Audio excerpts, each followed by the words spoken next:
In a small workshop, every tool and accessory needs to pull double duty at least. And for Craig Turner of Lafayette, Louisiana, that meant his workshop carts needed to serve as outfeed support for his table saw. The only problem is the cart and the saw aren't at the same height. So he came up with a unique solution.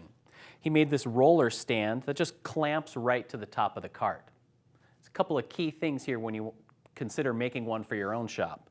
The first is you want to size these risers so that the roller is going to be level with the top of your saw, or just slightly below. You don't want the workpiece to go donking into the roller itself.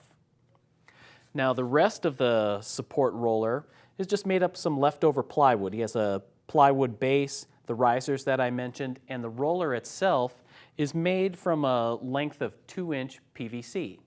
Now the reason I use that size is that I can use an 1.5-inch hole saw and cut plywood discs that will plug the end of the PVC pipe and allow a threaded rod axle to pass through. So what this all means is that with just a little bit of hardware and some leftover pieces of plywood, I can create an outfeed support for the table saw and not spend a lot of money on it. Thanks for watching. If you enjoyed that video tip, be sure to subscribe to the Woodsmith Shop channel. Now, every week we're adding great woodworking tips and woodworking videos. All you have to do is hit the bell to be notified. Plus, you'll find project plans and downloads in the description below.